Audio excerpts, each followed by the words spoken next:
E estamos de volta com o BBcast, seu podcast de automobilismo e outras nerds. No episódio de hoje vamos falar desse gigantesco calendário da Fórmula 1, que tá parecendo mais um calendário de rodízios de testes de incêndio daqueles prédios bem antigos do centro de São Paulo, que todo mês vai ter um eventinho aí para vocês. Bom, e aqui comigo para falar desse calendário gigantesco está comigo Débora Santos Almeida. Bem-vinda, Débora. Olá, pessoal, sejam bem-vindos a mais um episódio do BBcast. Hoje a gente vai falar aí um pouquinho sobre o calendário da Fórmula 1. E assim, volta Bernie Eccleston, porque com você a gente tinha uma seletividade maior, né? Uma riqueza, assim, sabe? Tipo, a Fórmula 1 não era essa farofa de 24 corridas, eram 17, porque tinha que ser um evento exclusivo. Exatamente, e para falar aqui com a gente desse calendário gigantesco da Fórmula 1 e das suas peculiaridades, ela que entende tudo, desde autódromos até como funciona uma logística louca para mandar peça, piloto, carro para tudo quanto é lado. Denise Wilt, muito obrigado, Denise, seja bem-vinda. Olá, Rubens, olá, Débora, olá, pessoal que está ouvindo o BBcast. Vamos falar desse mega super calendário inflado que tá todo mundo sofrendo por antecedência, sofrendo para quem produz conteúdo, sofre. É cansativo até para quem assiste, é cansativo principalmente para quem trabalha na Fórmula 1. Volta Bernie Eccleston. Vamos começar a campanha, né? Volta Bernie Eccleston, porque o velhinho entendia, o cara sabia dividir dinheiro, né? Lógico, normalmente o montante maior era para ele, mas a galera conseguia aí sobreviver. Bom, mas antes de prosseguirmos, temos também que falar um pouco aí dos recadinhos do Paddock, começando pelo nosso famoso Apoia-se, pessoal, aqueles que puderem contribuir com o Boletim do Paddock através do financiamento coletivo e contínuo do Apoia-se. Pode aí, aqui no podcast, tem o link na descrição, e também, né, Débora, lembrar da nossa lojinha e do campanha de membros do YouTube. Pessoal, tá vendo? A gente não coloca esse recado aqui já pré-gravado. A gente sempre grava todas as vezes que a gente senta para poder dar os recados aqui para vocês. Então, sim, conheçam também a nossa lojinha, que é uma forma de apoiar o nosso trabalho.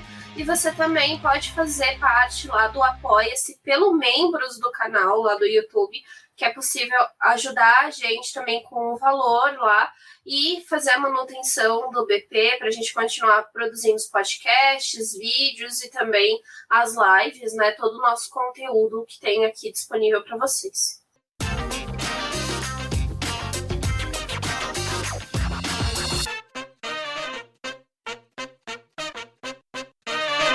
Denise, saudade de quando era só 16 corridas, né? A gente tinha ali uma corrida, demorava um mês para ter outra. Aí tava todo mundo desavisado e de repente na quarta-feira à noite ali aparecia no intervalo do Jornal Nacional um recadinho que ia ter GP no final de semana. Você fala, nossa, é mesmo, existe Fórmula 1 nesse mundo. E hoje não, né? Praticamente todo final de semana, corrida parece que tirou aquele brilho que tinha antigamente, né? Sim, acaba sendo até demais. Você nem tem tempo de se recuperar de uma corrida. No final de semana já tem outro. E assim, para quem gosta de estar a par de tudo, assim, é muita informação, muita coisa. As corridas normalmente são de manhã, aí tem treino livre. Para quem também acompanha as categorias de base como eu, você também tem que acordar super cedo para assistir Fórmula 3, Fórmula 2, que também tem um calendário bem extenso. Então, assim, acaba perdendo um pouco desse brilho. Chega a ficar um pouco cansativo. Lógico que a gente gosta de corrida, mas se fosse um pouco mais espaçado, seria melhor. Eu acho que a cada ano que eles foram colocando mais corridas no calendário, essa coisa, foi o que eu falei no começo do programa, né? Você perde um pouco o brilho de ser uma coisa exclusiva. Porque a Fórmula 1, muito do começo ali, era tipo, nossa, você vai ter um grande evento, é uma Copa do Mundo a cada fim de semana. Então, tipo, tem essa coisa de... que era um evento mais exclusivo, né? E aí, quando você começa a inflar o calendário e ter mais corridas, é uma coisa, assim, tipo, muito bizarra, tipo, porque... tudo bem, a gente que é fã, como a Denise falou, acompanha a categoria de base, acompanha ao longo do ano outras categorias, né? Tipo, aqui no BP a gente fala da Fórmula E também, então tem momentos em que acaba que tudo se choca, né? São todas as categorias correndo no mesmo fim de semana. E aí você fica também meio assim, tipo, gente, o que tá acontecendo, sabe? Porque colocaram esse tanto de corridas, assim. E é um mecanismo que não só a Fórmula 1 tá passando, né, de tentar fazer mais provas, como a Fórmula E também, que é gerida pela FIA, tá cada vez mais tentando colocar mais corridas no seu calendário. Só que a Fórmula E, a diferença dela é que ela faz uma temporada em 6 meses. E a Fórmula 1 é praticamente o ano inteiro. Então, tipo, você tem um ano inteiro de corridas. E como o Domenicali falou, sempre a gente vai ter alguém que vai pedir uma corrida pra gente. Então seria possível até ter 30 corridas no calendário. E você fala, tipo, gente, não é possível. 24 corridas já tá saturado, assim. Ô, Denise, era engraçado, né? Porque, assim, pra galera que tá chegando hoje, já tá chegando um calendário de praticamente nos últimos praticamente nos últimos 10 anos, como por essa forma, já tá nessa casa dos mais de 20 corridas. E pra gente, que é uma geração, vou entregar a nossa idade, né? É aquela geração que você via chefes de estado disputando quem ia sediar a Copa do Mundo, quem ia sediar Olimpíadas e quem ia sediar uma corrida de Fórmula 1. Eram os 3 eventos esportivos, assim, que o pessoal disputava a tapa, sabe? Abrir uma vaga, assim, tipo, que nem a Alemanha, quando começou a querer não ter mais corrida lá, porque N motivos, é engraçado, né? Tem uma Hockenheim, se eu não me engano, é da Mercedes a pista.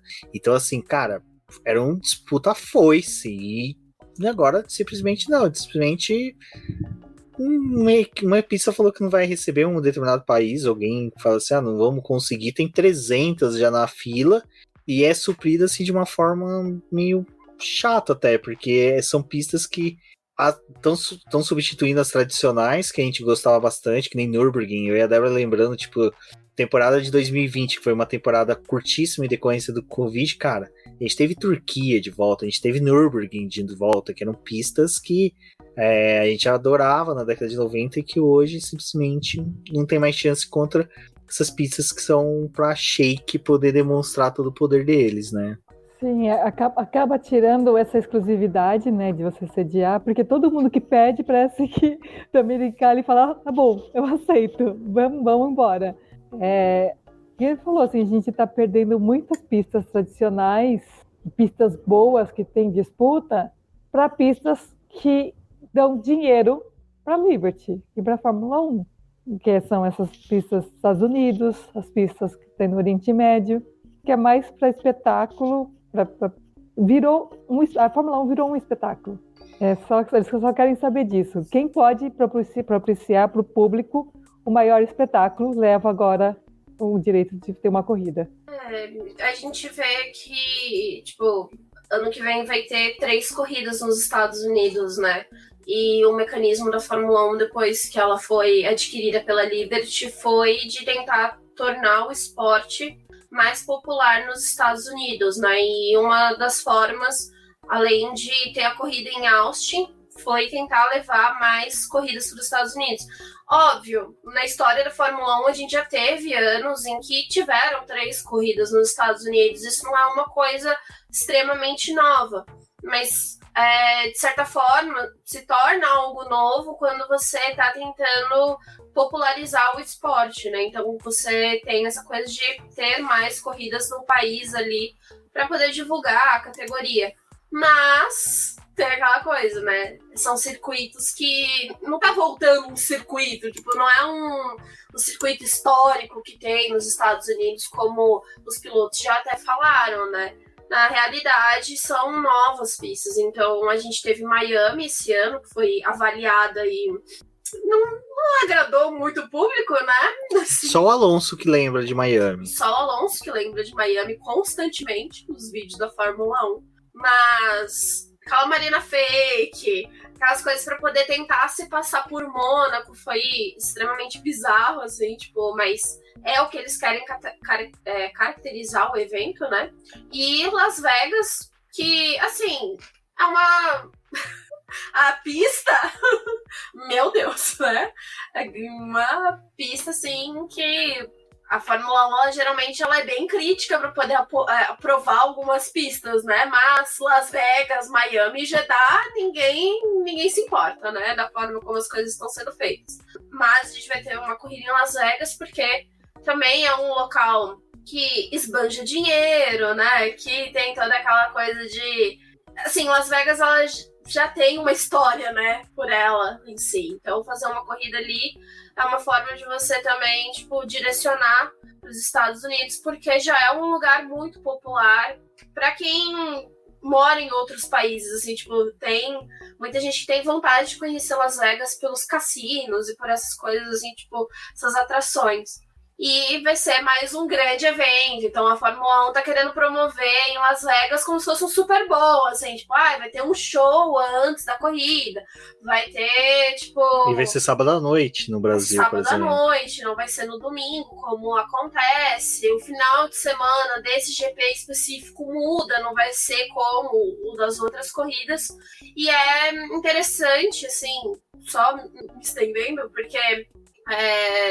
Nos últimos anos, a gente tinha aquela euforia quando entrava uma corrida noturna, né? Tipo, como foi Singapura, que era, tipo, nossa, Singapura, toda a tecnologia, tipo, tudo que foi empregado para poder fazer em Singapura.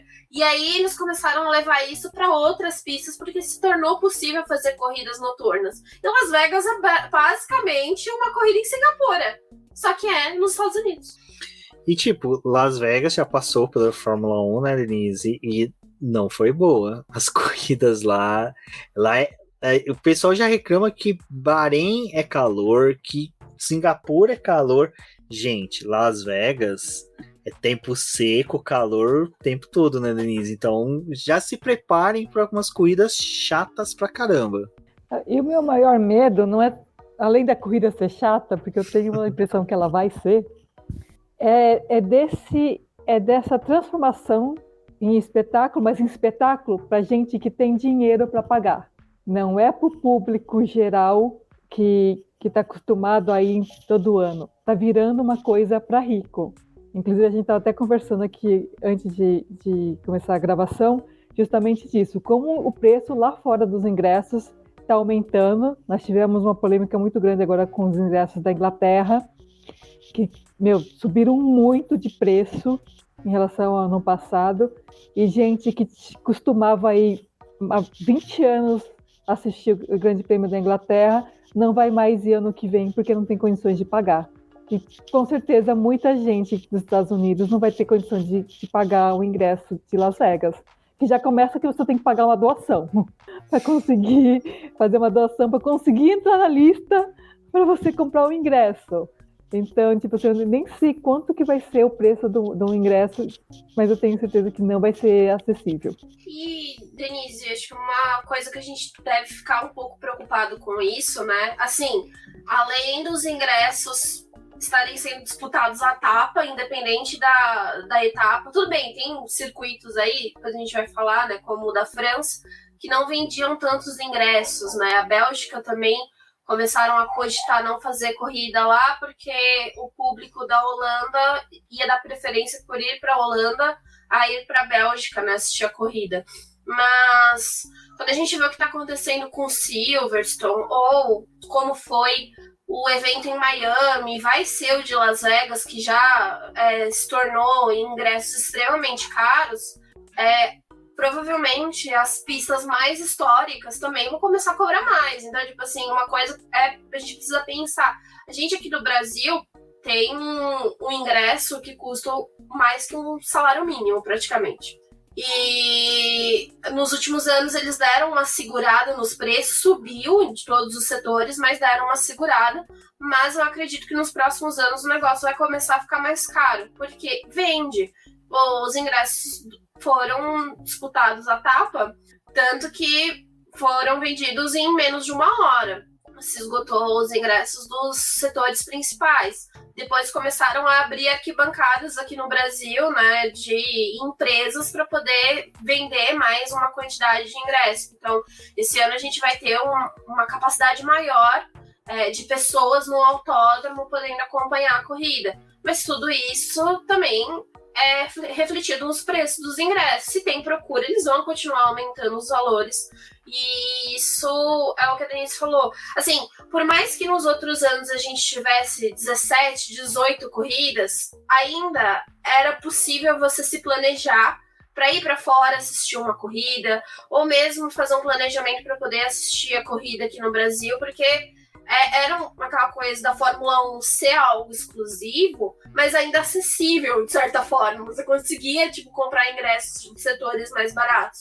E agora não, tipo, eles estão realmente mostrando que, nossa, é muito bacana a gente ter um público muito grande, mas seria muito bom se a gente dividisse esse público e a gente tivesse mais pessoas com poder aquisitivo maior, porque além delas consumirem o que tem ali no evento, elas vão comprar coisas, elas vão, tipo, fazer outras atividades que vai gerar uma receita maior para a categoria. Então, tipo, vocês não estão preocupados com a pessoa que vai comprar seu ingresso baratinho ali, meia. Ele tá preocupado nos ingressos que ele pode vender mais caro e que vai, tipo assim, quanto mais caro você pagar no ingresso, mostra que às vezes você tem um poder aquisitivo maior e você vai comprar coisas também da categoria. Tipo, começa a separar as pessoas que podem ir no evento e não podem ir.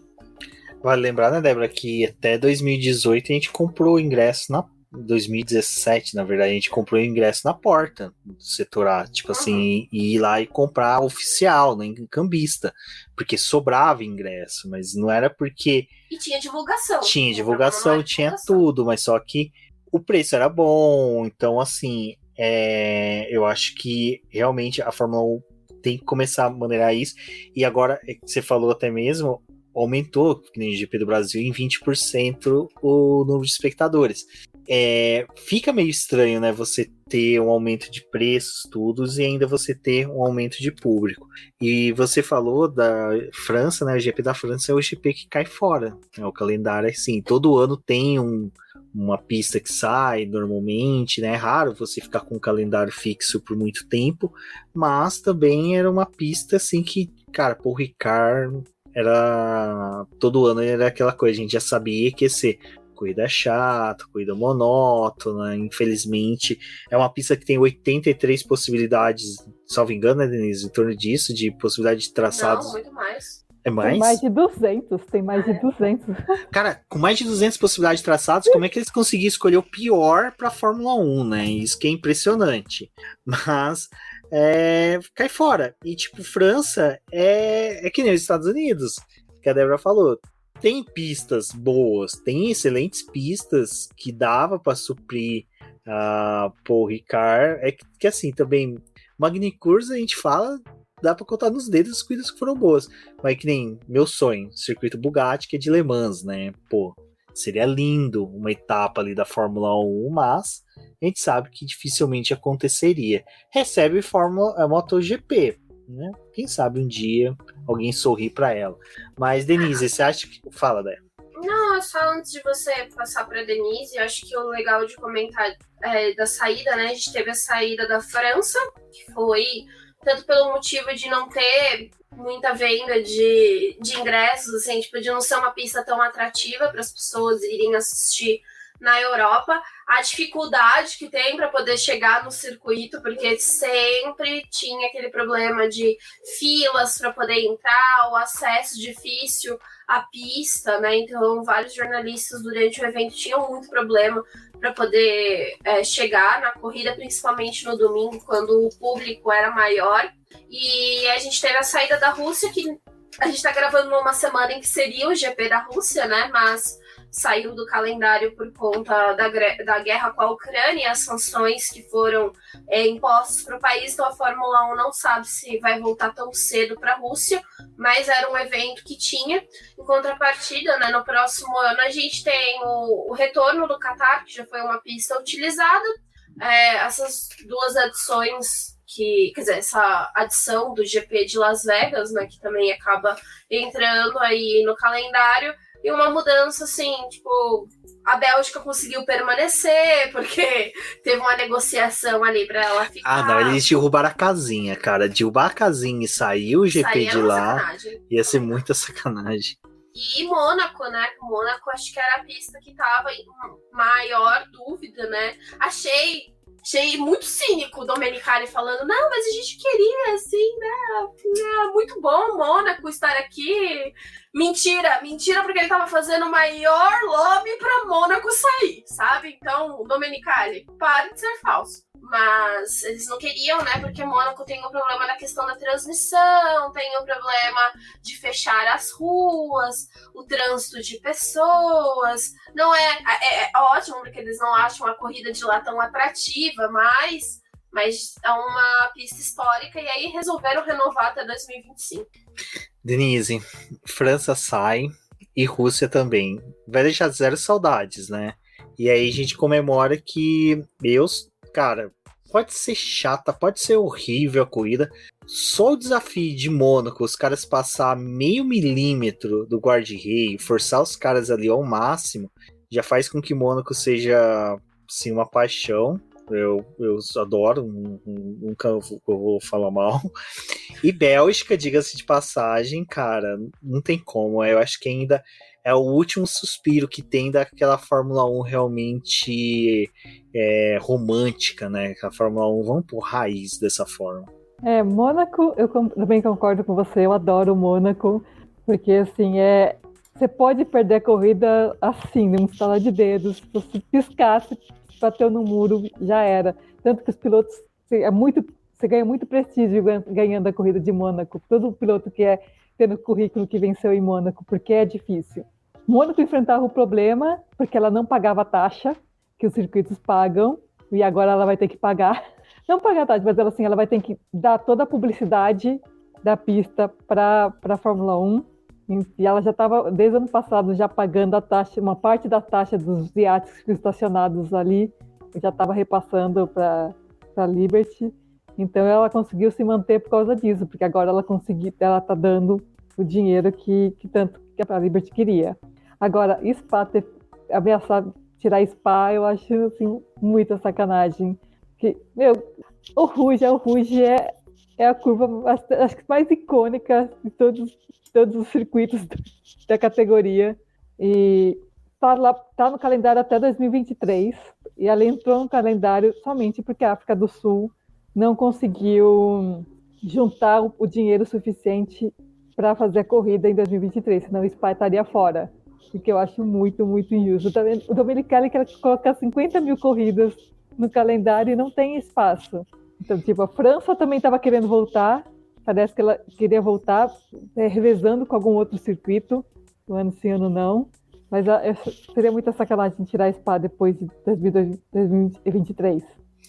Spa, só antes de você falar mesmo, mas Spa, ela acatou as mudanças que a categoria pediu, né, para poder melhorar a segurança. Então, não só isso, é uma pista histórica muito boa.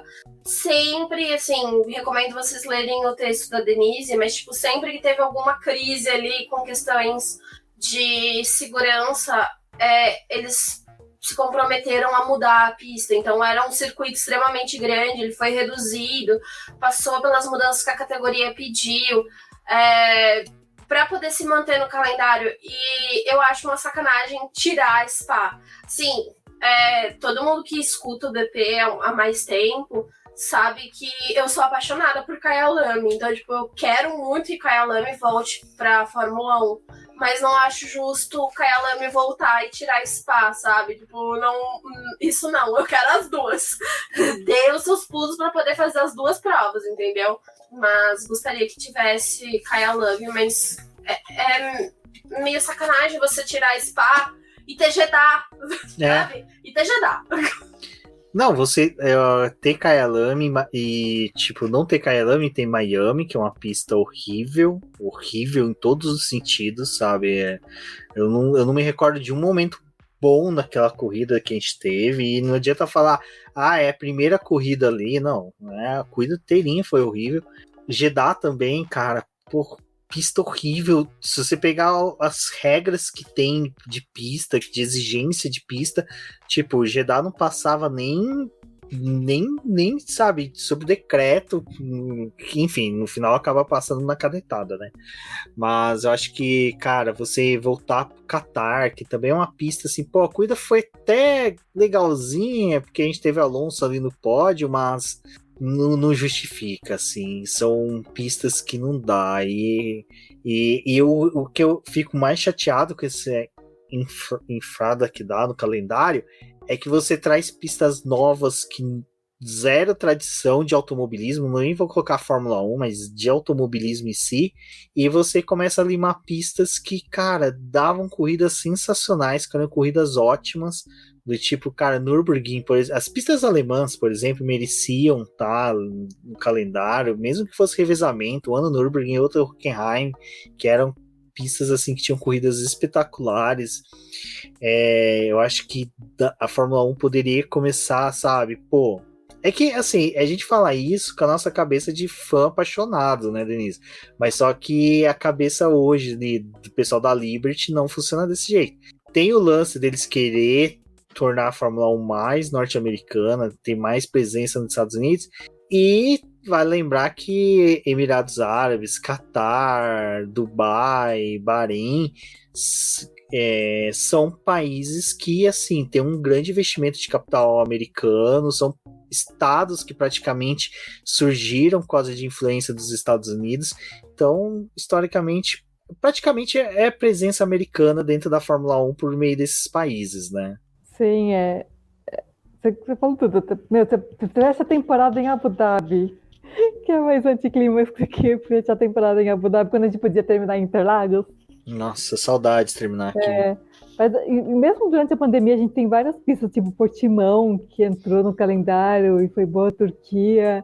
Poder, de repente, fazer até um revezamento de pistas. Em algumas pistas, fazer revezamento.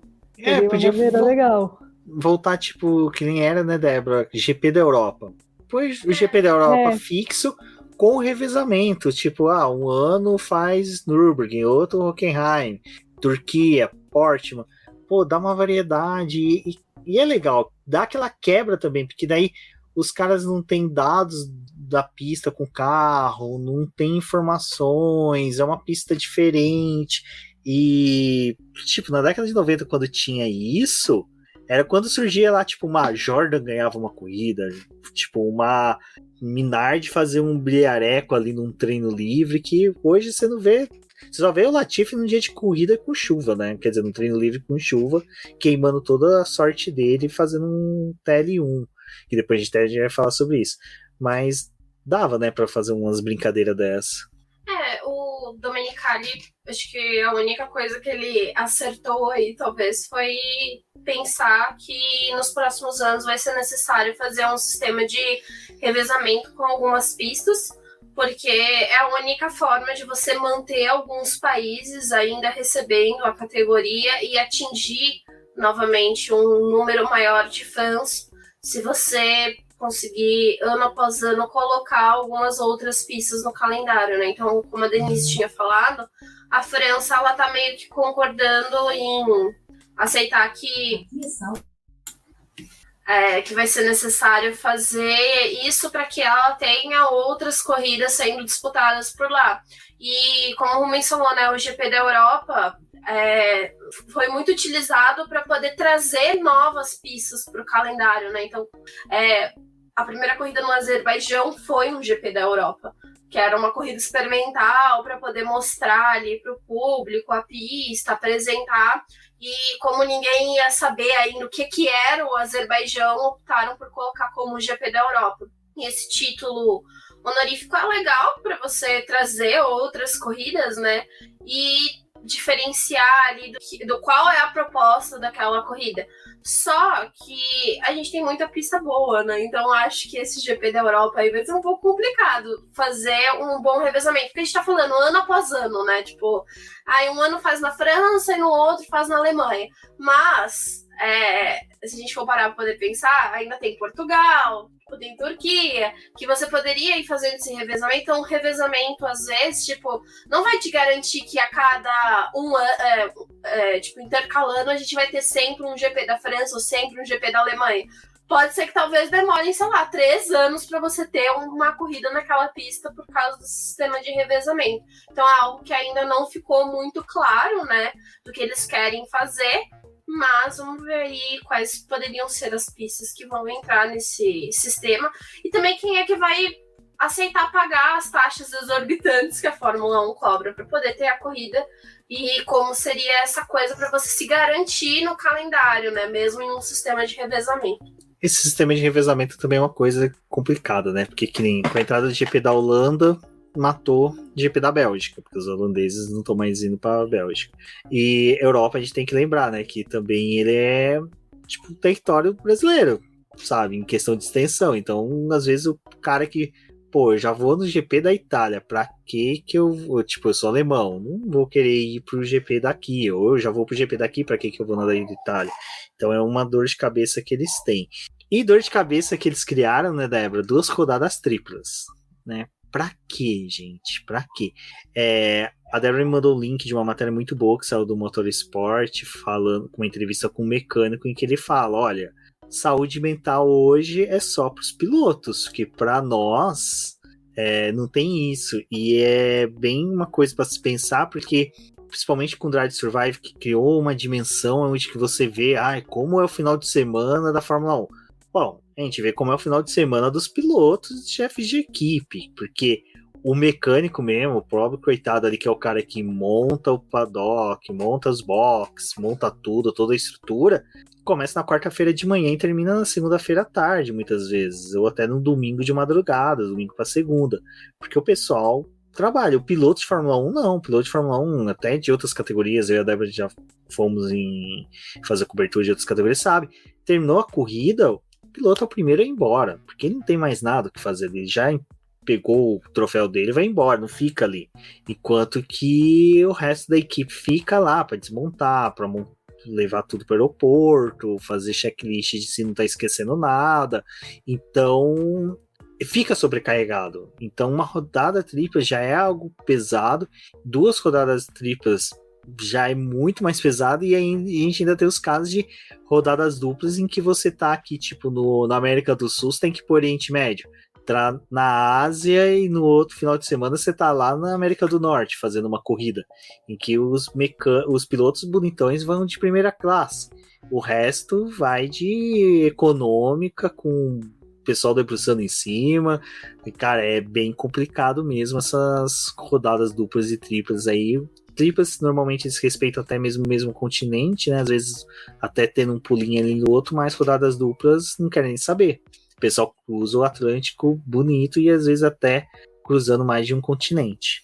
Eu acho que antes de falar então, um pouquinho da logística das viagens que a gente quer comentar com vocês hoje também, né, sobre isso, não só dissecando aqui o calendário, como o Rubens falou, né, a gente vai ter 2 rodadas triplas no próximo ano. Então a primeira vai acontecer com a Emília-Romagna, Mônaco e Espanha. E é importante falar sobre isso, porque Mônaco, antes a gente tinha os treinos livres na quinta-feira, né?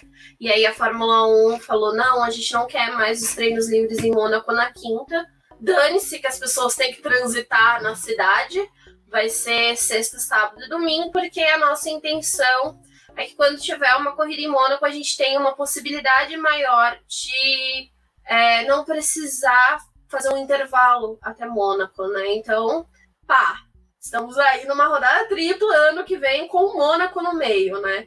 E a Espanha vai fechar essa rodada tripla. E a próxima, como o Luiz falou, né? Acontece no final do ano, que geralmente a gente tinha um intervalo entre México e Brasil. Esse intervalo não vai acontecer mais. Vai ser Estados Unidos, que é a prova em Austin, México e Brasil. Aí falha uma semana de descanso e aí eles vão voltar para Las Vegas e depois vão para Abu Dhabi. Porque não é suficiente fazer Brasil e Abu Dhabi, sabe? Vamos testar algo mais revolucionário ainda e vamos de Las Vegas para Abu Dhabi em pouquíssimo tempo. Mas gente, assim, antes o artifício de uma rodada tripla era algo que tinha se tornado, assim, exclusivo vamos fazer em um momento aqui, porque a gente teve um problema no nosso calendário, não vai dar para poder cumprir todas as rodadas. A gente conseguiu fechar com uma pista aqui na Europa, então a gente vai fazer uma rodada tripla. Não era uma prática normal, era uma prática necessária para você cumprir um calendário. E agora não, já se tornou algo habitual. Então, tipo, é normal a gente ter 2 rodadas triplas no ano, porque a gente já tá acostumado a fazer isso. E 2023 vem aí com mais 2 rodadas triplas. Denise, eu lembro que tem um amigo nosso que a gente até brinca que ele fica em criogenia durante todo o ano, e chega no GP do Brasil, a gente tira ele da criogenia só para ir pro GP, que é o Emílio. Mas o Emílio, ele era o cara que rodada tripla, para ele normalmente era tipo na Europa, era essa que voltava das férias, né? Era Bélgica, Itália, e às vezes pegava uma Alemanha, Hungria, né? E tá, tudo bem, você tava ali tudo, é tipo fazia até de caminhão, tudo, né? Era, Hungria tipo... não, desculpa, Hungria antes da Bélgica, antes das férias. Mas normalmente era Itália, Alemanha e Bélgica. E o pessoal era tipo siga bem caminhoneiro, né? Era Pedro e Bino levando o equipamento de um país pro outro, era coisa tranquila, não... tinha o desgaste, mas, cara, a maioria dos mecânicos era europeu, então o cara, depois da rodada tripla, conseguia voltar para casa até rápido. Agora não, agora o pessoal tá pegando assim, espremendo milhas aéreas até não poder mais. Fica um desgaste muito grande, né, para o pessoal de equipe, e o pessoal que normalmente é o baixo clérigo das equipes, não é o pessoal que ganha milhões, que nem Toto Wolff, Christian Horner e os pilotos. Então, 2023 ainda, pelo menos, eles conseguiram agrupar 3 na Europa, porque o que acontece na Europa? As equipes têm que levar o motorhome, e elas têm que montar, e normalmente quem chega para montar esses motorhome já chega na segunda-feira, começa a trabalhar na segunda-feira. Então, tipo, é 3 semanas trabalhando sem parar. A segunda rodada tripla, que é Estados Unidos, México e Brasil, pelo menos eles não precisam montar o motorhome, porque normalmente já tem a estrutura do próprio circuito, eles não trazem. Normalmente o motorhome é só nas etapas europeias que eles conseguem transportar de caminhão. Então, e assim, o fuso horário dessas 3 etapas é muito parecido. Lógico, você tem o cansaço da viagem de avião, mas pelo menos o fuso não é tão diferente de uma para outra, no máximo 2, 3 horas de diferença. Então é mais aceitável.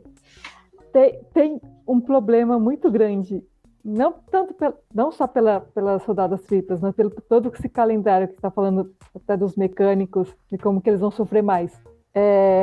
Está tendo muita rotatividade de pessoal na Fórmula 1 por conta disso, porque o pessoal não aguenta, tem gente que tem família, filho pequeno, né, recebe o ultimato da esposa, tipo assim, ou a Fórmula 1 ou eu, e eles acabam pedindo para ou trabalhar na fábrica ou mesmo para sair. Aí vem a pessoa, vem durante o pit stop, a pessoa não traz o pneu, e a culpa é de quem? Porque você não consegue ter um treinamento, você não consegue ter uma união dos mecânicos quando você tem gente nova entrando na equipe todo momento. Quando eu fiz lá o tour na Red Bull, tinha uma menina de marketing, ela tinha acho que uns 6 anos de casa, e ela era uma das mais seniors, porque assim, não tinha muita gente com mais de 6 anos de empresa, porque o pessoal não aguenta e acaba saindo. Então, como é que você treina uma equipe para fazer, por exemplo, um pit stop bom, se toda hora está saindo alguém? Então, além do cansaço para eles, que, coitados, são os que mais sofrem, porque é trabalho mais de 12 horas por dia, às vezes varando a noite, o dia que tem que quebrar o curfew, né, para poder consertar ou mexer alguma coisa no carro durante a madrugada, vai até madrugada trabalhando. A gente vai tentar deixar aqui no post para vocês o link da Motorsport falando da questão do mecânico, que acho que é um texto bem legal para poder ser lido, mas isso que a Denise está falando é uma coisa que, assim, essa semana, quando foi divulgado o calendário, até questionaram a gente de por que nós, produtores de conteúdo, estávamos reclamando de ter tantas corridas, sendo que a gente ia ter assunto para 24 semanas. A gente não escreve só durante o final de semana da corrida, né? A gente tem, como a Denise falou, todo final de semana que vai ter um GP, pré-GP tem coisas acontecendo, tem mudança nos carros, tem coisas que a gente vem conversar com vocês. Então, assim, por mais que você tenha o benefício de ter mais acessos, de ter mais produção de conteúdo, são 24 semanas em que a gente não vai ver nossa família. Tipo, vai ser a gente exclusivo ali trabalhando com o site, porque a gente não vai conseguir sair. Então, tipo assim, é a mesma coisa que acontece com essas pessoas. Só que com os mecânicos é algo muito mais grave. Tipo, no final de semana de GP, eles chegam a trabalhar 12 horas, mesmo com o sistema do toque de recolher que foi introduzido para poder impedir das equipes exigirem que esses profissionais ficassem muito mais tempo no autódromo. É claro que ao longo do ano eles têm algumas exceções que pode ser quebrado o toque de recolher para poder fazer alguma mudança no carro ali que é mais emergencial. Mas tem muitos mecânicos que preferem voltar para a fábrica, porque eles até estranham quando eles têm que trabalhar 8 horas por dia, porque a rotina deles de um final de semana de Fórmula 1 geralmente é de 12 horas, e não começa na sexta-feira, como a gente está falando. Tem a montagem dos boxes, tem a verificação dos equipamentos, tem a destinação do que vai ser enviado através de avião, do que vai ser enviado através de barco, né, que vai ser a carga marítima. Esse ano, não sei se vocês acompanharam, né, mas a FIA ela começou a fazer uma inspeção mais cuidadosa nos carros pós-corrida.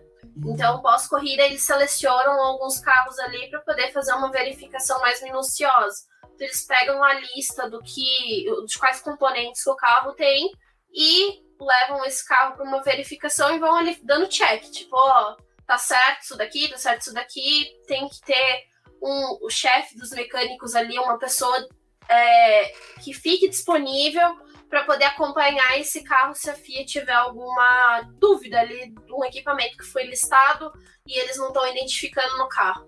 E isso se tornou um problema para as equipes, porque você terminava a corrida no domingo, quem acompanha, quem vai em autódromo sabe, enquanto a corrida está acontecendo no domingo, a estrutura dos boxes já está sendo desmontada.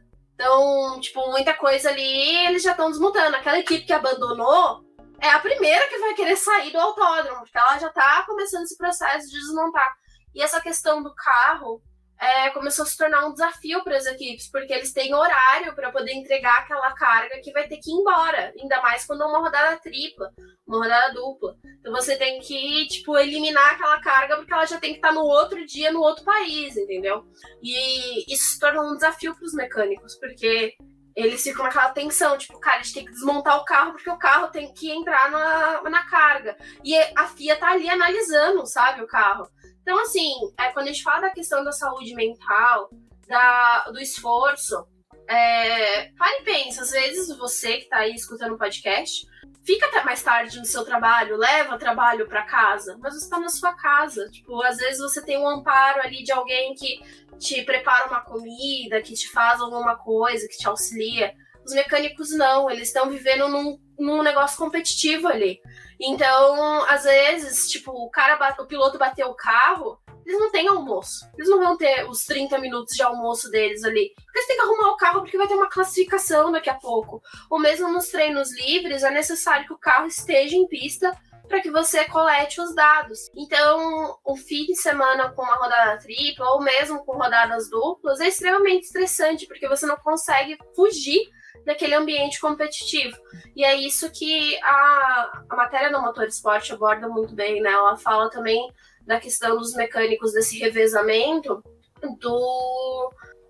eles, assim, por mais que às vezes a gente não saiba o nome deles, não saibam quem são as pessoas que estão trabalhando ali na equipe, eles são a cara da equipe. Então, o que a Denise falou, quando um não traz o pneu no momento certo, quando acontece uma confusão nos boxes, às vezes aquela pessoa ali é um membro novo que chegou na equipe, ou às vezes é só um cara que tá exausto de um final de semana que ele não aguenta mais, tipo, tá naquela situação.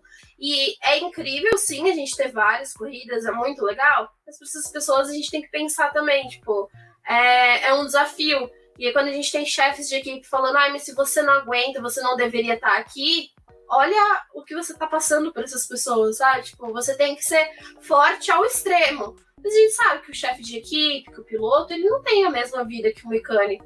Os pilotos, nessas 2 semanas aí que a gente teve de pausa, muitos foram para casa, foram para Disney, foram passar um tempo com a família. E os mecânicos, eles fizeram o quê? Eles voltaram e estão na fábrica, trabalhando 8 horas por dia, porque eles não têm isso, não tem essa folga. É isso que o pessoal se esquece, que muita gente eu via alguns tweets. Mas os mecânicos reclamando do quê? São só 24 horas, 24 semanas de trabalho? Não são só 24 semanas de trabalho, porque depois você volta para a fábrica, porque você não é só mecânico que vai lá apertar a porquinha. Você, muitas vezes, os mecânicos são engenheiros, então eles entendem do carro. Então eles vão para a fábrica, vão analisar o carro, vão desmontar o carro, vão montar de novo, vão treinar pit stop, vão fazer treinamento físico para aguentar, porque, você precisa ver o peso de um pneu de chuva. Uhum. Quem já segurou um pneu de chuva na mão sabe o peso do que é aquilo. Então eles precisam fazer treinamento físico também. Então não é só, acabou a corrida, eu vou para minha casinha e só volto na próxima corrida. Não é assim para o mecânico.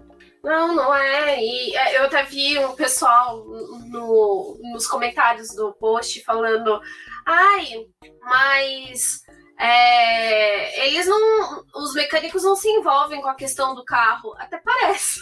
Tipo, é o que a Denise falou. Os caras geralmente têm formação de engenheiro, então eles estão ali ativos na produção, na parte de melhoramento do carro. Às vezes até a questão de, tipo, uma peça, ela é funcional para o carro, mas ela também tem que ser funcional para a equipe fazer a troca, para ela poder fazer a manutenção daquela peça. Então é só o cara que está ali trabalhando todos os dias que vai falar, olha, gente, se a gente mudar isso daqui da asa para poder dar 2 cliques, vai ser melhor do que a gente dar, sei lá, 3. Então essas pessoas, elas estão inseridas no carro muito mais do que os próprios pilotos sabem daquela máquina ali. Então tipo assim, a gente normalmente trabalha 12 meses e tem 1 mês de férias. Esses caras têm as suas férias também, mas é tudo dividido, porque muitas vezes quando você se propõe a trabalhar nesse ritmo, você vai seguir a mesma coisa de tipo assim, 1 mês você vai falhar, não vai trabalhar, mas esse 1 mês aí tem que servir dentro do circo ali, tipo, dentro do que tá acontecendo. Então, tipo, muita gente acredita que, sei lá, de dezembro a março, ninguém faz nada. E aí o carro brota, ele nasce assim, nasceu ali, porque ninguém trabalhou. Tipo assim. O carro da Ferrari deve ter brotado que nem um repolho, né? Já, nasceu igual um repolho. O que também ninguém leva em conta é o jet lag. Porque às vezes, por exemplo, você sai da Inglaterra, você vai lá para a Austrália, ou lá para Abu Dhabi. O Rubens falou, o pessoal vai lá todo exprimido na classe econômica. 12, 15 horas de voo. Você chega com um super fuso. Tá de manhã, tá de noite. E, gente, eu que trabalho viajando, você chega morto. É muito cansativo você lidar com fuso horário. Você pode falar uma coisa, porque é uma coisa que eu já vi algumas aeromoças falando, eu queria que você comentasse, acho que talvez você vai conseguir falar um pouco melhor sobre isso.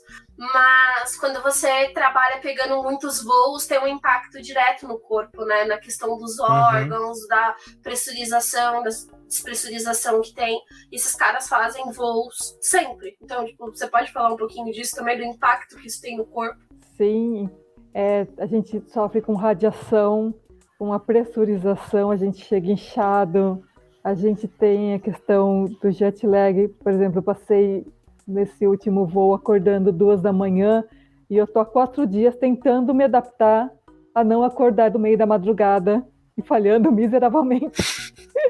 Eu tô um caco, das 7 horas da noite eu tô caindo de sono porque eu não consigo voltar a me adaptar. Imagina eles que tem que chegar num fuso completamente diferente, já no dia seguinte, às vezes, você tem que estar na pista fazendo o trabalho.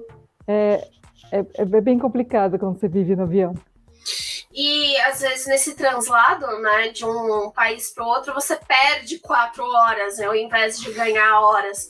Então, o dia se torna muito mais curto, porque você fez uma viagem em que, tipo, você estava num país e você perdeu 4 horas. Então, tipo, ao invés de, sei lá, você ter um descanso, digamos assim, tipo, de 7 horas, para você ir para o autódromo, você vai ter menos, porque você já perdeu um tempo nesse voo. É bizarro quando você começa a colocar essas coisas. E agora a gente vai ter o retorno de Singapura. Eu recomendo que vocês escutem o preview que a gente fez de Singapura de 2019, mas a gente vai falar um pouco na live. Singapura tem toda uma estrutura para você receber os pilotos, para eles se acostumarem ao horário, para eles ficarem meio que no horário da Europa, para poder correr à noite. Então, para os pilotos terem cuidado deles saírem do autódromo e entrarem num carro escuro para poder ser levado para o hotel. Os hotéis acabam mudando a mecânica dos horários ali, então, tipo, o café da manhã não é servido no horário que é servido normalmente, é servido num horário para poder funcionar, para as coisas da corrida acontecerem, mas a gente tá falando de uma parcela, o cuidado que eles têm é com os pilotos. Os mecânicos, eles vão enfrentar qualquer coisa ali, eles não vão ter esse cuidado todo personalizado de ir de um carro bonitinho, escuro, para poder ir se ambientando. Não é assim, gente. As coisas não funcionam assim. Até uma das reclamações que os mecânicos tinham era que eles tinham que muitas vezes dividir quarto com outros mecânicos, e aí, tipo, o mecânico que ele dividia o quarto roncava, o outro falava, o outro ia no banheiro a cada 10 minutos, e uma das coisas que os mecânicos falaram que eles conquistarem, não são todas as equipes, algumas, é de eles poderem ter quartos individuais, porque eles já tinham essa questão de não dormir nos voos, porque classe econômica, pra quem já voou, sabe, cara, às vezes você não consegue dormir, porque tem diferentes aspectos. Eles não tem nem espaço. E assim, os mecânicos são grandes, porque, né, o pessoal ali tem que carregar pneu, que, né, a Denise falou, trocar um pneu de chuva é terrível. E eles, hoje, a maior dor de cabeça deles é essa, e como a Denise comentou a questão da moça lá do marketing da Red Bull, cara, é uma funcionária que não viu a era Vettel, por exemplo, sabe? É uma funcionária, isso na hora que a Denise pensou, eu falei, caraca, ninguém que tá na Red Bull hoje provavelmente é da galera que tava no título do Vettel, sabe? Pô, então, enquanto que na Ferrari você vê, tem ali aquela galera que você via nos títulos do Schumacher, você olhava ali, tinha aqueles mecânicos que você ainda identifica, né? Então, é uma coisa que eles falaram que tá cada vez pior se tornar mecânico da Fórmula 1, que antes era um sonho, mas hoje eles estão pensando muito em ir para o WEC, para a Fórmula E, porque ganha menos, mas pelo menos você tem uma vida social mais tranquila. Você não tem mais essa questão de você ter uma carreira dentro da equipe. Você entrou, você vai ser mecânico que vai cuidar da bomba de combustível, você vai ser isso daí pro resto da vida dentro da equipe. Você não vai se tornar mais um mecânico-chefe, porque quando o mecânico-chefe sair, eles vão procurar alguém que já seja daquela função, porque não tem mais um plano de carreira. E você não tem aumentos salariais condizentes com a inflação, vamos supor. Eles, sabe, tem mecânico lá que tá há 20 anos ganhando praticamente o mesmo. Então eles não têm um crescimento dentro da Fórmula 1. Hoje você não tem essas questões que muitas vezes pra gente é tão natural dentro das nossas empresas, dentro do Brasil, que tem um direito trabalhista tão nítido que, cara, na Europa não tem. Você falar em direito trabalhista para um europeu, ele vai falar, o que você está falando? Sabe? Então, assim, é complicado você querer falar isso, de você ter exigência de 24 corridas, quando você tem um teto orçamentário, que o salário do mecânico tá dentro do teto orçamentário, mas do chefe de equipe do piloto não tá. Então, assim, o Max Verstappen, o Lewis Hamilton, o Lando Norris, que são pilotos aí que tem uma grande base de fãs gigante, pense, cara, pô, você é fã desse cara tá tranquilão fazendo stories, porque ele tem um salário bom e o salário dele, dane-se se vai ter inflação, se vai ter teto orçamentário. Agora, o mecânico, que é aquele cara que você vai xingar porque atrasou o pneu do seu piloto querido, esse é o cara que tá recebendo um salário furreca, não tem expectativa de nada, tá longe da família, e é o cara que, na hora que tem um erro, é o cara que vira meme na internet, é o cara que tem, às vezes, ataques nas redes sociais terríveis, e é o cara que, cara, mano, às vezes você que tá atacando ele tem um salário muito maior do que o dele, sabe? Então, assim, eu acho que quando a gente fala de um calendário gigantesco, não é só a questão de, pô, o trabalho pra nós vai ser fogo, vai, realmente vai, mas só que se eu não publicar um texto, se eu não publicar o BBcast, meu salário vai cair no final do ano de boa, Agora, o mecânico, se ele falha, se ele vira uma chacota dentro da equipe, cara, trabalhar dentro de uma equipe em que o ambiente tá tóxico, e essa é uma das coisas que o pessoal já tá reclamando demais, da toxicidade que tá dentro da Fórmula 1, quando o mecânico comete um erro, comete uma falha. Eu lembro do documentário da McLaren, da Amazon, em que o mecânico fala de como ele se sentiu um lixo porque ele simplesmente, na correria de sair do grid ali antes da largada, ele esqueceu o pano com o gelo seco dentro do radiador do carro do Jenson Button, e que isso custou a vitória do Jenson Button, salvo engano, 2012, 2013, da McLaren, ele ganhar Mônaco. Tipo, cara, é Mônaco, cara. Se teu piloto vencer, é o que a gente comentou na hora da renovação de Mônaco. É um status que você tem que é gigantesco. E o cara simplesmente sentiu o cocô do cavalo de Napoleão porque ele simplesmente esqueceu. Ele estava tão transtornado porque a McLaren precisava entregar resultado, ele precisava sair logo ali do pit, quer dizer, do grid, e ele simplesmente esqueceu um pano com gelo seco, que fudeu a corrida do Jenson Button. Então, cara, a cabeça dele virou frangalhos. Ele comenta que demorou muito tempo para ele ter uma autoestima novamente e estruturar. E a gente tá falando de hoje a McLaren, que tem lá toda uma política de pilotos, né, de saúde mental, mas a saúde mental é para quem, né? Pro Lando Norris, pro Daniel Ricciardo, pro Zac Brown, pro Seidel, mas e o mecânico? E o cara ali que tá se ferrando porque, sabe, tá longe da família, tá longe dos parentes, e é complicado, cara. E até nesse relato que a gente tá comentando bastante aqui da Motorsport, os caras estão falando, se eles atrasam voo, se eles atrasam uma entrega de um resultado do Covid, não por culpa deles, mas por culpa de quem fez o teste, ou porque simplesmente do país que eles estão saindo tá chovendo, o aeroporto fechou porque não tem teto para levantar voo, a equipe culpa o mecânico. Então, tipo, Charles Leclerc perdeu o voo, pro Canadá, todo mundo faz meme, todo mundo aplaude. Beleza, Charles Leclerc. Mas o mecânico, se acontece isso, ele tem punição, ele tem chamada, e a gente sabe como é que são os chefes de equipes. Eles não são aqueles diretores de empresa que leva o cara para uma salinha reservada e vai conversar. Não, é feito na frente dos outros mecânicos. E aí, como é que fica, né? É uma situação muito complicada e com um calendário gigantesco. Muitos mecânicos antes ouviam assim, vou sair da Fórmula 1. Era um mecânico por equipe por ano. Hoje não, hoje está sendo 2, 3. E aí, como é que você mantém uma estrutura gigante de vencedora, né? Vamos pôr dessa forma.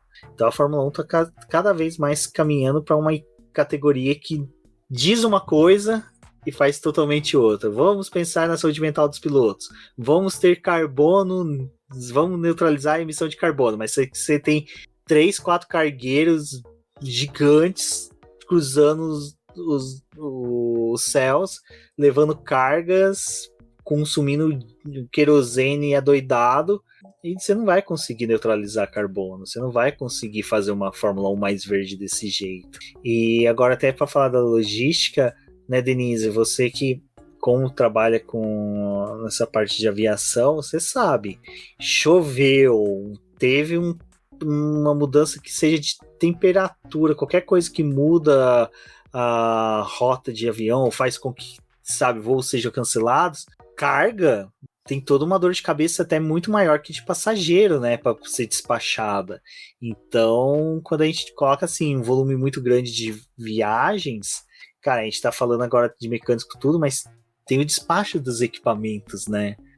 Tipo, você tem que ficar levando voos gigantes entre países, e que cada país tem uma política também, né, de despacho aduaneiro, né? É uma coisa muito complicada essa questão de logística das cargas e também das equipes, dos pilotos, né? Inclusive esse ano a gente já viu algumas etapas, algumas equipes suando frio porque a carga não chegava, atrasou o voo. Então, essa logística, somente quando você tem que sair de um destino, por exemplo, vai sair de Las Vegas para Abu Dhabi, ou de sair, sei lá, de fazer essas... Sempre Baku, né? Baku tá no meio sempre de uma etapa, tipo, dos Estados Unidos, alguma coisa do gênero. Deixa eu ver aqui, Baku, onde que vai estar? Vai estar entre China e Miami, assim, tipo assim, faz China, para em Baku, aí vai lá para Miami. Assim, tipo, cruza o mundo praticamente. Sempre tem chance de dar alguma coisa errada. E a Fórmula 1 tenta diminuir todas essas viagens desnecessárias e meio loucas, mas ela não consegue. Acho que o pessoal se pergunta muito, né, de como que eles formam o calendário. E tem alguns vídeos que esclarecem um pouco isso, mas às vezes talvez até um pouco difícil de compreender, porque estão em inglês, não estão legendados, então vou tentar só dar uma passada de geralmente o que acontece. Eles não conseguem fazer, geralmente, corridas... Assim, as da Europa, elas acabam acontecendo ali numa maior concentração de provas juntas, porque você tem a possibilidade de viajar entre os países utilizando principalmente os caminhões, né, os motorhomes, então muita coisa vai viajar por ali, é um pouco mais fácil. Num dos vídeos da Fórmula 1, da DHL, estavam falando que a viagem mais desafiadora na Europa para se fazer é a da corrida da Áustria e Inglaterra, porque você cruza a Europa e as estradas ali são bem complicadas. Então esse é o trecho que, assim, quando eles precisam fazer, que é a Áustria e Inglaterra, é muito complicado para eles.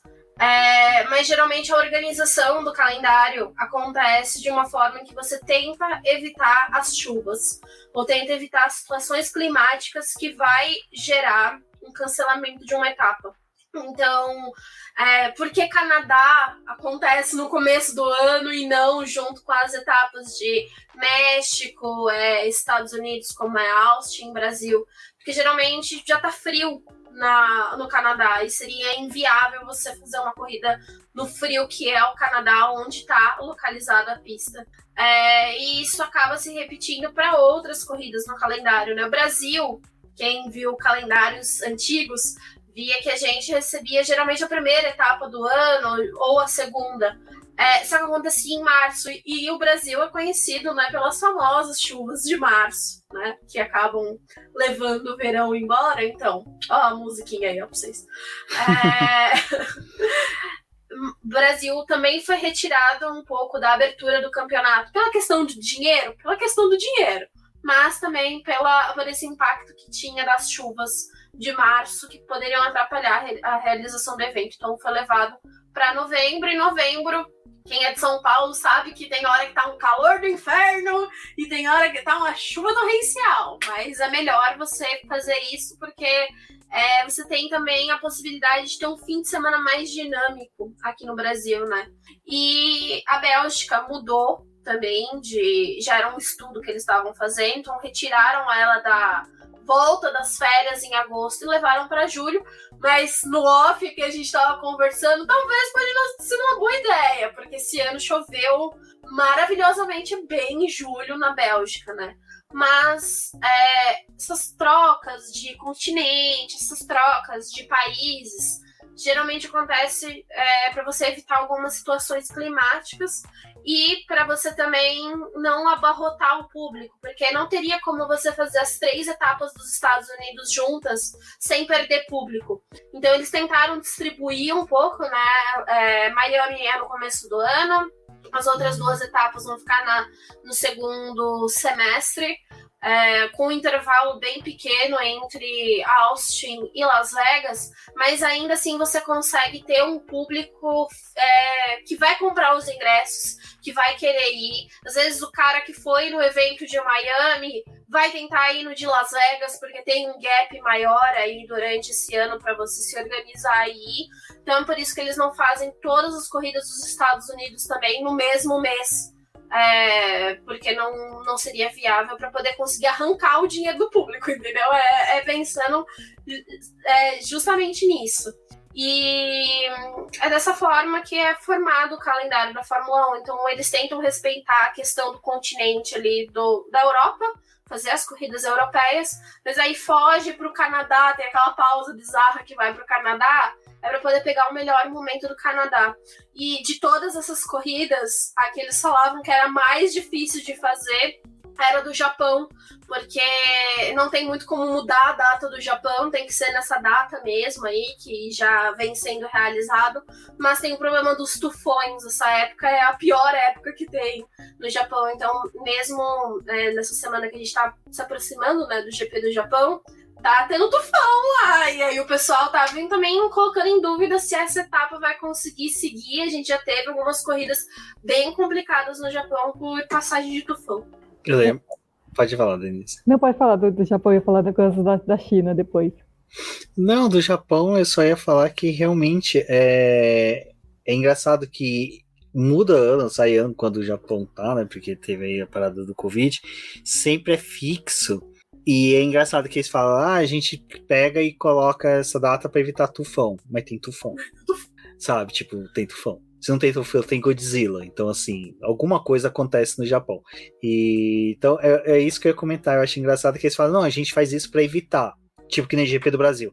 Não, vamos pôr em novembro pra evitar chuvas. Chove. Eu acho engraçado, eles falam evitar essas coisas, mas simplesmente acontecem, né? Mas pode trazer. Esquecem de combinar com São Pedro. Exato. O que eu ia falar da China, que a gente tá falando das 24 rodadas, que talvez virem 23, né? Porque a China ainda está sofrendo muito com Covid, ela tá com uma regra ainda de quarentena, mesmo para vacinados, e a Fórmula 1 falou assim, se tiver quarentena a gente não vai. Inclusive, semana passada saiu meu texto sobre Macau. Macau estava em lockdown, estava para sair de lockdown, então nem sabia se não ia ter mais a corrida da Fórmula 3, né, que normalmente acontece, eles iam substituir pela Fórmula 4 chinesa, mas nem sabia se isso ia ter, porque a cidade ainda estava em lockdown. Em algumas partes da China ainda estão em lockdown, então pode ser que até ano que vem, se a situação não melhorar, ou se eles não abrirem exceção para o pessoal da Fórmula 1 que está vacinado e está tudo certinho, de não fazer a quarentena quando chegar lá, não vai ter também de novo a etapa da China.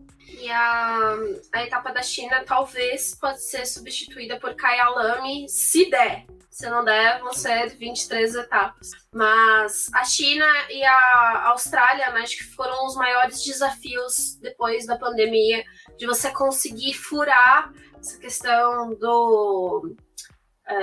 fazer a quarentena, cumprir as coisas direitinho, porque é uma exigência dos países e é difícil você abrir exceção, ainda mais Fórmula 1 que você leva muita gente, você move muitas pessoas para dentro do país e também do público, né? Porque o público é extremamente importante nessas etapas. Então, não é tão simples assim realizar esses eventos também.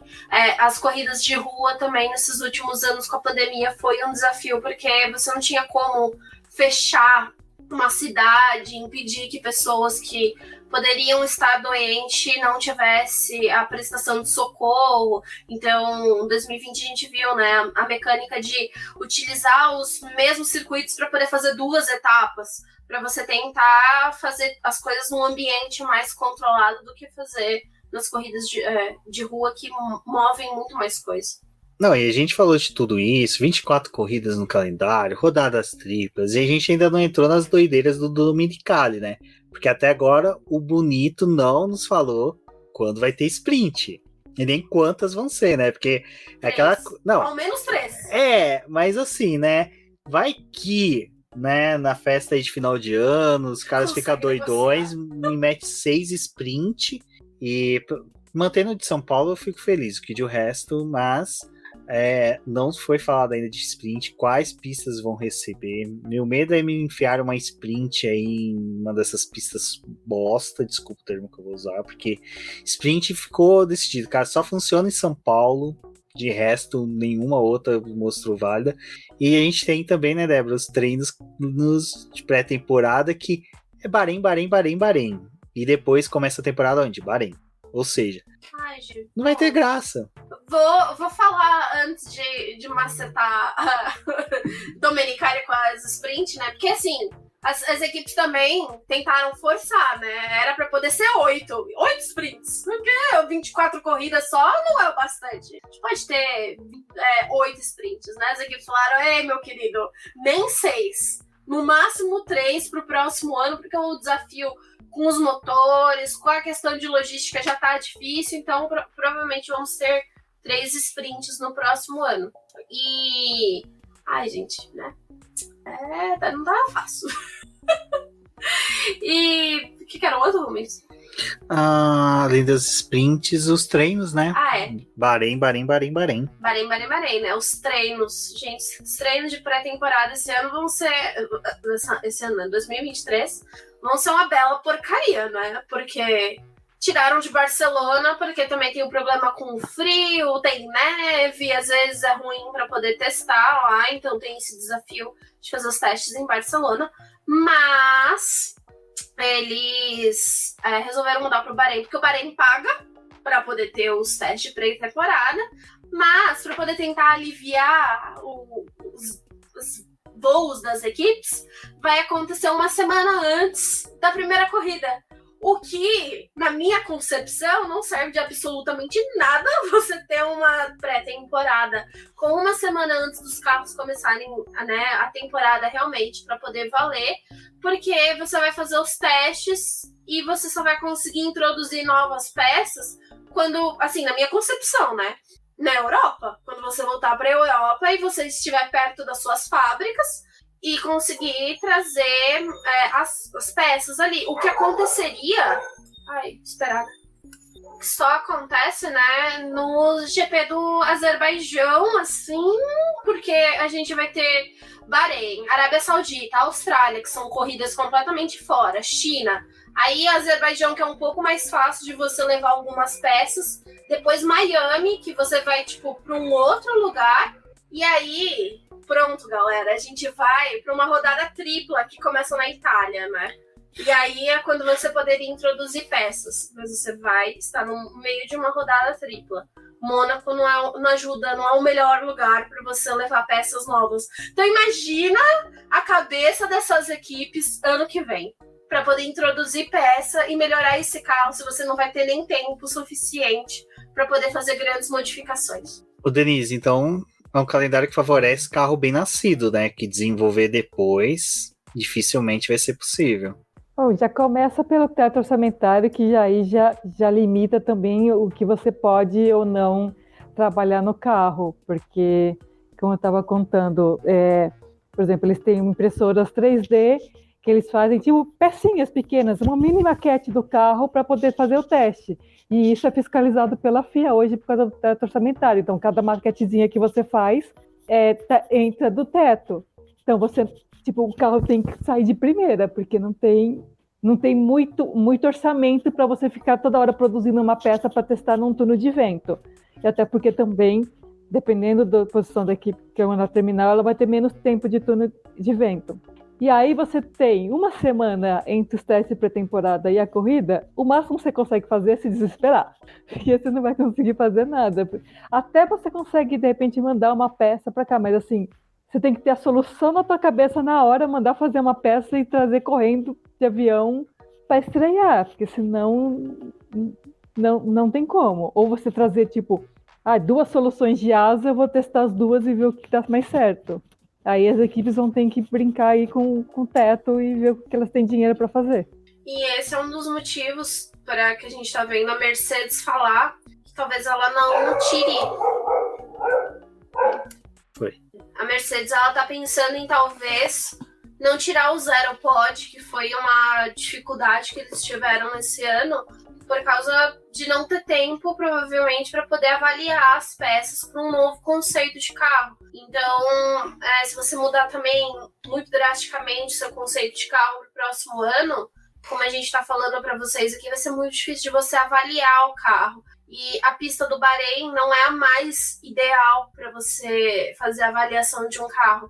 Barcelona é chata, né, pra caramba, para as pessoas, assim, mas Barcelona e Jerez são as melhores pistas que a gente tem para testes aerodinâmicos, porque tem uma boa combinação de curvas, até mesmo Paul Ricard, que não vai estar no calendário, é ainda um bom circuito para teste dos carros, porque você consegue ter uma pista mais ampla para poder fazer as avaliações, tem como você dosar a questão de velocidade, de análise, que é algo que o Bahrein é um pouco mais complicado, ela não é uma pista completa para testes.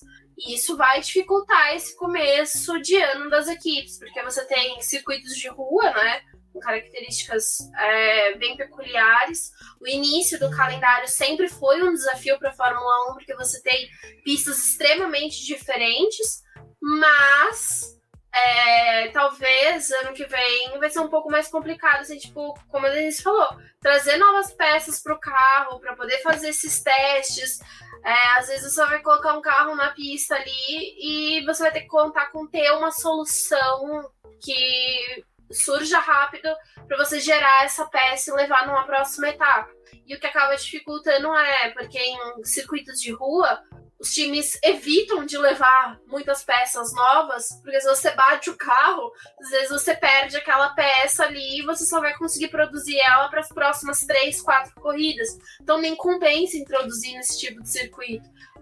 Essa pré-temporada ela vai ser bem no nível assim, cagado, e realmente não vai ter como você provavelmente ter uma ideia do que está acontecendo nos carros até passar esse começo de temporada, porque vai ter muita dificuldade.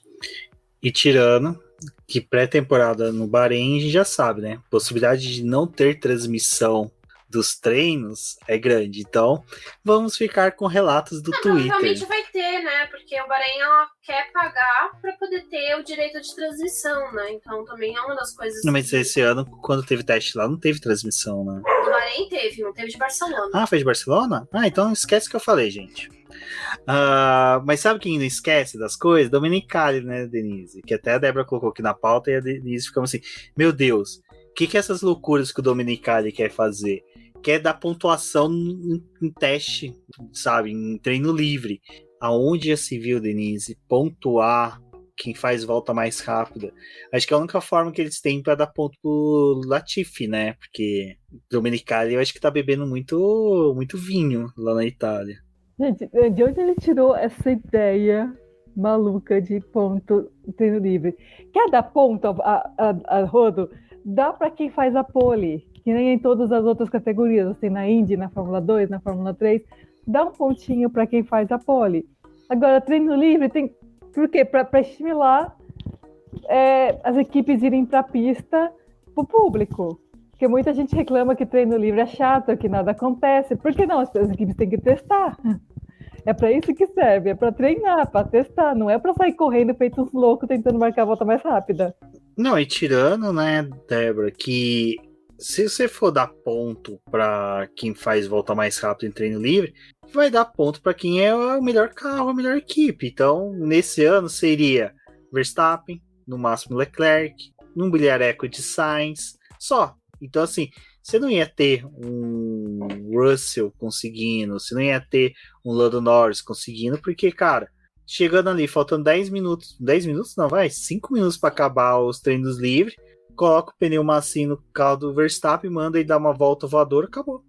Você não tá beneficiando ninguém. Assim, quando a gente começa a pensar em mecanismos assim, você nunca beneficia a equipe menor. Não vai ser ela que vai conseguir fazer essas coisas. Mesmo em treinos livres, ela não tem um carro suficiente para bater uma Red Bull, uma Ferrari. Porque o carro dela é mecanicamente impossível atingir aquela velocidade, atingir aquele tempo. A diferença que a gente vê nos treinos livres muitas vezes se reflete depois no que acontece na classificação, né, da velocidade dos carros em si.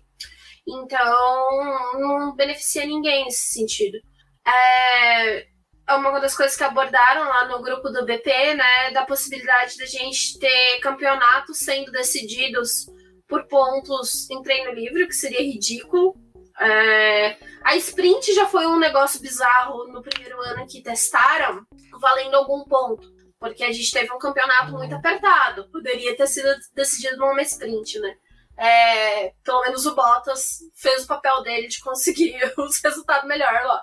Mas é muito complicado. E, gente, é uma coisa que assim, volta pro começo do programa.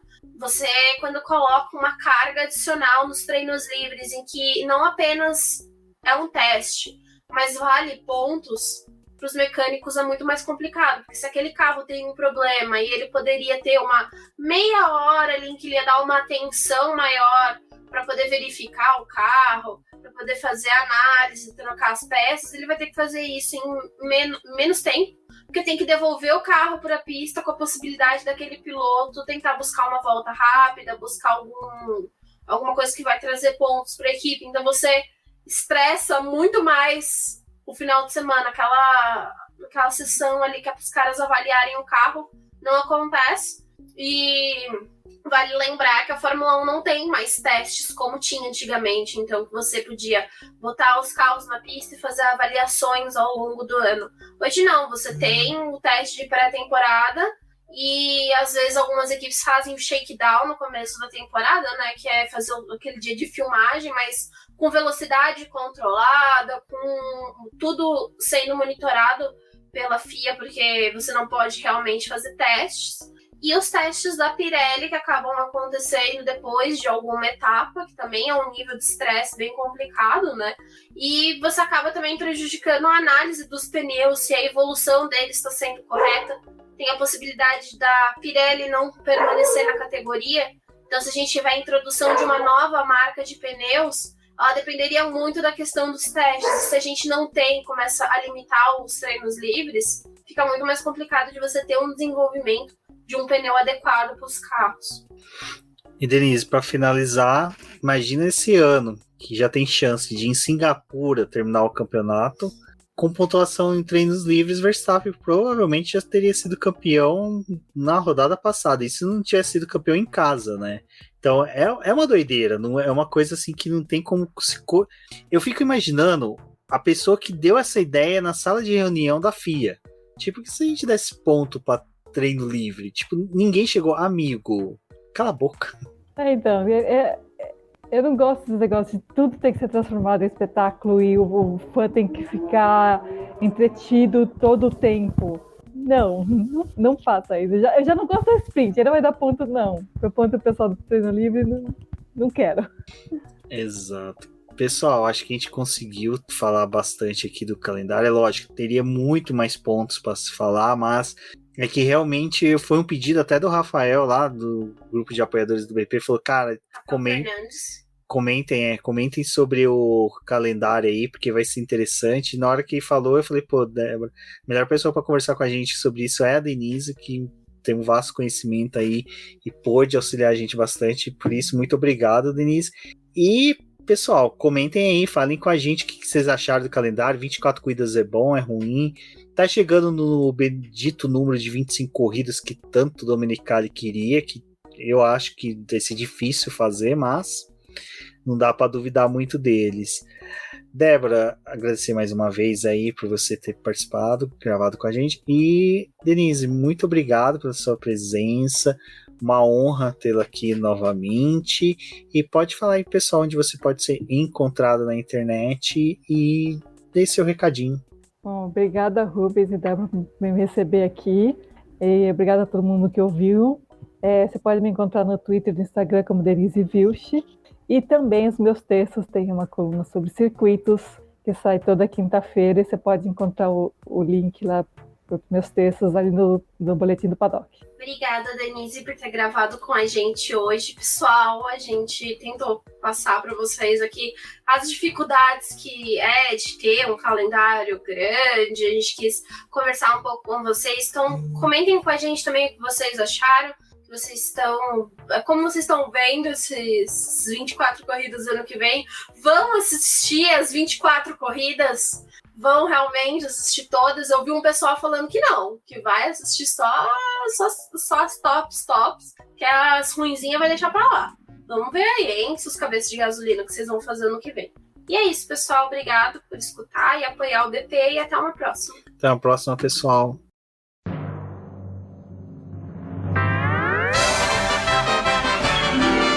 E agora vamos agradecer nossos apoiadores, aqueles que auxiliam o Boletim do Paddock através do financiamento coletivo e contínuo do Apoia-se. E são eles, Ricardo Bannerman, Maia Barbosa, Eliezer Teixeira, Luiz Fex, Arthur Felipe, Rafael Celone, Will Mesquita, Antônio Santos, Rogério Furano, Helena Lisboa, Cássio Machado, Carlos Del Valle, Bruno Vale, Eric Nemes, Bruno Shinozaki, Alberto Xavier, Will Bueno, Ricardo Silva, Beto Corrêa, Fabrício Cavalcante, Arthur Apóstolo, Sérgio Milano, Melquiades Veloso, Micael Souza, Ezequiel Bale, Silney Messi, Rafael Arilho, Rafael Carvalho, Fábio Ramiro, Lauro Vizentim, Maria Ângela, Thaís Costa, Rafael Catelã, Jane Casalec, Carlos Eduardo Valese, Tadeu Alves, Paula Barbosa, Ale Ranieri, Leandro Nogueira, Bianca Mês, André Brolo, Bruno Lima, Ivan Grego, Maicon Tavares, Thalita Santos, Diego Machado, Gabriel Sawaf, João Guilherme, João Rai e Gustavo Frigoto. Muito obrigado a todos aqueles que apoiam o Boletim do Paddock e auxiliam no nosso desenvolvimento e crescimento. E se você quer